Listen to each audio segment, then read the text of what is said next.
တင်ဘဝမှာတင်လိုချင်တာမှန်သမျှကိုရနိုင်တယ်ဖြစ်ချင်တာမှန်သမျှဖြစ်နိုင်တယ်လို့ပြောရင်တင်ယုံမလား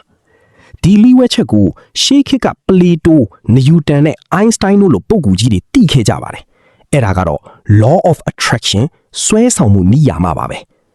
ကျွန်တော်တို့ငငယ်ကကြားဘူးတဲ့အာလာဒင်ပုံမြင်ကိုပြန်စဉ်းစားကြည့်ပါအာလာဒင်ကမီးခွက်ကိုပုတ်လိုက်တဲ့အခါထွက်လာတဲ့မီးခွက်ဆောင်ဘလူးဂျီနီဟာစัจ java လာကိုကိုစားပြုပါတယ်အာလာဒင်ကဘာပဲတောင်းဆိုပါစီဘလူးကတင့်စန္ဒဟာကျွန်ုပ်ရဲ့အမိန့်တော်ပါပဲလို့ပဲအမြဲပြောပါတယ်ဒီနိယာမကလည်းအတူတူပါပဲတင့်ရဲ့အတွေးလိုင်းတွေဟာစัจ java လာစီကိုပို့လွတ်လိုက်တဲ့အမိန့်တော်တွေဖြစ်ပြီးစัจ java လာကအဲ့ဒါကိုဖြည့်ဆည်းပေးဖို့အမြဲအတင်ရှိနေတာပါကျွန်တော်တို့ရဲ့စိတ်ဟာတန်လိုက်တစ်ခုလိုပါပဲတူရာဆွဲဆောင်ခြင်းဆိုတဲ့အတိုင်းတင်ဘာတွေးတယ်လဲအဲ့ဒီအရာကတင့်ထန်ရောက်လာမှာပါတင်ပတ်ဝန်းကျင်မှာအမြဲတမ်းပြဿနာတွေပဲကြုံနေရတဲ့သူတယောက်ကိုသတိထားကြည့်ပါသူဟာငါမှာတော့ကန်ဆိုးလိုက်တာကားကလည်းပြက်ပြန်ပြီးပတ်စံကလည်းပြက်နေတယ်လို့အမြဲညှိတွားနေတတ်ပါတယ်သူအဲ့ဒီလိုညှိတွားလေဆွဲဆောင်မှုနိယာမအရာကန်ဆိုးမှုတွေကားပြက်တာတွေပတ်စံပြက်တာတွေကိုသူကထပ်ပြီးဆွဲယူနေတယ်လို့ဖြစ်နေတတ်ပါတယ်ဒါကြောင့်မလိုချင်တာကိုမတွေးပဲလိုချင်တာကိုပဲအာရုံစိုက်ဖို့အရေးကြီးပါတယ်ဒါကတော့လက်တွေ့ကျင့်စဉ်မှာ ask တောင်းဆိုပါ believe ယုံကြည်ပါ receive လက်ခံရယူပါ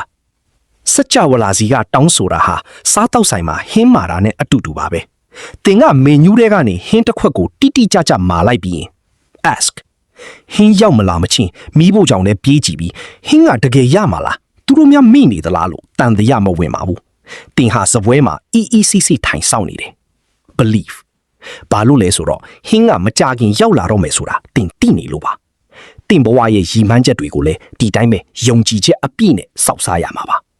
အတွေးတွေဟာစိတ်ကူးတသက်မဟုတ်ပဲရုပ်ပိုင်းဆိုင်ရာကိုပါပြောင်းလဲနိုင်စွမ်းရှိပါတယ်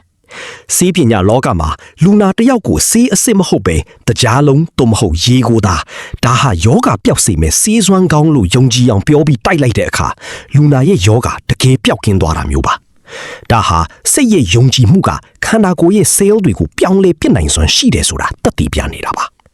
တင်ဟာငါကျမ်းမာတယ်လို့အကျွေးမဲ့ယုံကြည်ရင်တင့်ခန္ဓာကိုယ်ကလည်းအဲ့ဒီအတိုင်းလိုက်ပါပြောင်းလဲလာမှာဖြစ်ပါတယ်အရှိန်အဟုန်ကိုမြင့်တင်ခြင်းရင်ကျေးဇူးတင်ခြင်း gratitude ကိုသုံးပါ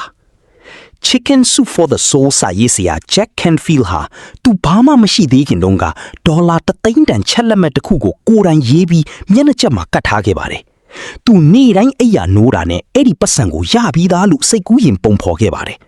အကျိုးရလဒ်ကတော့မထင်မှတ်ထားတဲ့နီလန်းတွေနဲ့သူဟာတစ်နှစ်အတွင်းမှာဒေါ်လာ9,000 ကျော်တကယ်ရရှိသွားခဲ့ပါတယ်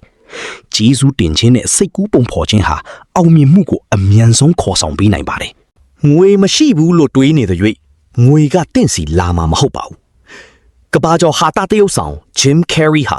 နာမည်မကြီးခင်ဘဝခါကားတုန်းကဒေါ်လာ10 သန်းတန်ချက်လက်မှတ်တစ်ခုကိုကိုယ်တိုင်ရေးပြီးပတ်စံအိတ်ထဲအမြဲဆောင်ထားခဲ့ပါတယ်တရုတ်ဆောင်မှုအတွက်ရရှိတဲ့အဖိုးအခလို့သူကမှတ်ချက်ရေးထားပါတယ်နောက်9 နှစ်အကြာမှာတော့သူဟာ Dumb and Dumber ရုပ်ရှင်အတွက်တကယ်ပဲဒေါ်လာ10 သန်းအဖိုးအခရရှိခဲ့ပါတယ်တင်ကစัจ java လာကိုတိကျတဲ့ပမာဏတစ်ခုပေးပို့လိုက်ရင်စัจ java လာကနီလန်းရှာပေးပါလိမ့်မယ်အချစ်ရေးမှာလဲမိမိကိုအရင်ချစ်ဖို့လိုသလိုလက်ခံရယူဖို့လဲအသင့်ဖြစ်နေရပါမယ်အမျိုးသမီးတယောက်ဟာသူ့ဘဝထဲကိုအိမ်တောင်ဖက်ကောင်းတယောက်ရောက်လာဖို့ဆုတောင်းနေပေမဲ့သူ့အိမ်မှာကားပါကင်နေရာကသူ့ကားတစ်စီးစာပဲရှိတယ်အိတ်ခမ်းဘီရိုထဲမှာလဲသူ့အဝတ်စားတွေနဲ့ပဲပြည့်နေတယ်နောက်ပိုင်းမှာသူကကားပါကင်နေရာလတ်ပြီးတာဘီရိုထဲမှာနေရာလတ်ဖဲ့ပြီးတာစတဲ့ရရှိပြီးသားလိုမျိုးပြင်ဆင်မှုတွေလုပ်တဲ့အခါမှာတော့တကယ်ပဲသူ့ဘဝတွေကိုလက်တွဲပေါ်ရောက်ရှိလာခဲ့ပါတယ်ဒါဟာလူချင်းတဲ့အရာအတွက်နေရာဖန်တီးပြီးခြင်းပါပဲပတ်ဝန်းကျင်ကအစိုးလှိုင်းနှုံးတွေကိုဘယ်လိုတွန်းလှန်မလဲတခါကခရီးသည်တယောက်တက်ဆီစီးတဲ့အခါတက်ဆီသမားကအရန်စိတ်တူနေပြီးလမ်းမှာတွေးသမျှလူတွေကိုအော်ဟစ်ဆဲဆိုနေပါတယ်အဲ့ဒီအခါခရီးသည်ကဒါသူ့နဲ့ပဲဆိုင်နေငါရဲ့တနေ့တာကတော့အေးချမ်းနေမှာပဲလို့တီတီငိမ့်ငိမ့်ပဲတွေးနေလိုက်ပါတယ်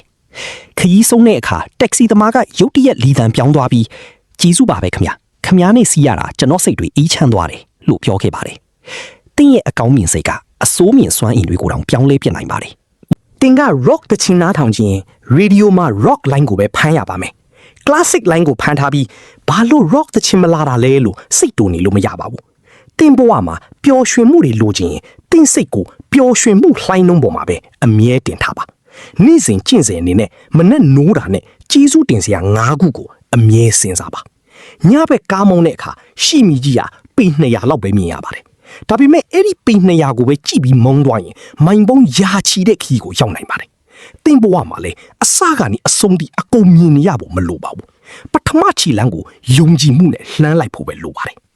ဒီလူဝိချက်ကိုနားလည်ပြီးလက်တွေ့ကျင့်သုံးမဲ့သူတိုင်းဟာလာမယ့်6လအတွင်းသူတို့ရဲ့ဗန္ဒာကြီးလူမှုကြီးနဲ့စိတ်ပိုင်းဆိုင်ရာမှာမယုံနိုင်လောက်အောင်ကောင်းမှုနဲ့ပြောင်းလဲမှုကြီး breakthrough ကို100%မလွေးတမွေပိုင်ဆိုင်ရရှိပါလိမ့်မယ်။တင့်ရဲ့ကံကြမ္မာဟာတင့်လက်ထဲမှာပဲရှိပါတယ်။အခုကစပြီးစတင်ဖန်တီးလိုက်ပါ။